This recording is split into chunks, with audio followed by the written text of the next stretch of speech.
qaar ka mid ah mas'uuliyiinta Xayaat Foundation oo maalmihii dambe ku sugnaa magaalada Cadaado ayaa maanta waxay dib uga duuleen garoonka diyaaradaha ee Cadaado. Mas'uuliyiintan ayaa muddadii ay joogeen deegaanka waxay mashaariic kala duwan ka fuliyeen qaar ka mid ah deegaanada hoos yimaada dowlad goboleedka Galmudug. deegaanka Cadakibir ayaa ka mid ah deegaanada ay mashaariicda ugu ballaaran ay ka fuliyeen iyadoona magaaladaas ay ka bilaabeen dhismayaasha qaar ka mid ah goobaha danta guud waxayna sidoo kale socdaal ay ku gaareen magaalada Baxdo si ay uga qayb qaataan dhismaha isbitaalka guud ee magaaladaasi kaas oo dhismihiisu ay meel wanaagsan maraydo. mas'uuliyiintan Xayaat Foundation intay Cadaado ku sugnaayeen waxay sidoo kale ka shaqeynayeen sidii sare loogu qaadi lahaa waxbarashada, caafimaadka iyo waxyaabaha kale ee aasaasiga u ah nolosha. balse intaysan garoonka diyaaradaha ee Cadaado aysan ka duulin waxaa warfidiyeenka la hadlay Farxaan Maxamed Dhoore oo ka mid ah madaxda Xayaat Foundation isagoona u mahad celiyay mas'uuliyiintii iyo qaar ka mid ah bulshada qaybaheeda kala duwan oo ku sagootiyay garoonka diyaaradaha ee Cadaado. adinka dadka nagu soo dhaweeyay aeroboortkan waxaan ilaahay uga mahadinaynaa shaqooyinka aan u nimid inay noo qabsoomeen adinkana sharafaynin tahay waxaan mar labaad marka iyo mar saddexaad ka mahad celinaynaa maantay oo taariikhdu ay tahay 21 bishii saddexaad oo hore noogu soo dhaweysay inaad maanta nagu sagootineysaan insha Allah taala inay maanta aeroboortkii oo shaqo ka socoto inaad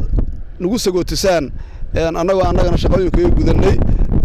adinkana kaga mahad celinayna soo dhaweyntii iyo wixii aad noo sameyseen iyo intii aadna garab taagnaydeen intii aan shaqada wadnay aad iyo aad aan kaga mahad celinaynaa dhammaan Xayaat Foundation mar labaad iyo mar saddexaad aad iyo aad aan kugu mahad celinaysaa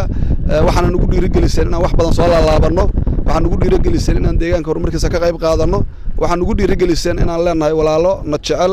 oo halka nagu matalaya marka aan maqannahay nana sugayo marka aan nimaadno wassalaamu calaykum waraxmatullaahi wabarakaatu. Cumar Maxamed Deeriye Cumar Goorhaye wasiiru dowlaha arrimaha gudaha iyo dowladaha hoose ee Galmudug ayaa madaxda Xayaat Foundation uga mahad celiyay shaqadii ay ka qabteen inta ay ku sugnaayeen deegaanka.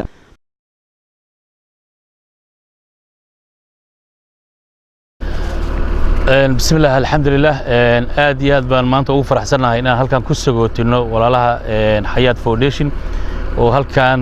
dhawaan safar shaqo noogu yimid waxaan aad iyo aad uga mahad celinaynaa Xayaat Foundation shaqooyinka ballaaran oo ay ka qabatay deegaamada Galmudug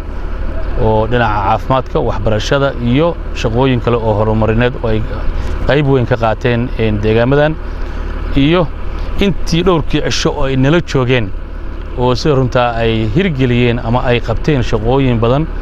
oo dhiirigelin iyo isugu jira maxaayeen kuwa ay toos u qabteenba aad iyo aad buu maxaayeen uga mahad celinaynaa safarkooda wuxuu ahaa safar guuleed dhowrka cisho ay nala joogeen waxaan ku xasuusan doonaa shaqooyinka mustaqbalka ama aayaha ama taariikhiga ka noqonaya deegaamadan Galmudug sida shaqadii ay maxaayeen ka soo daahfureen magaalada Cadakibir oo kale oo Caday Barwaaqo hadda dabcan magaceeda dambe la siiyay sida uu ahaa oo isugu jirtay caafimaadka iyo waxbarashada iyo saldhigii oo la balaarinayay iyo gurigii iyo xafiisyadii degmada mashaariic badan isugu jiray. Mubaarak Maxamuud Shiqaadan TV-ga caalamiga Universal Cadaado.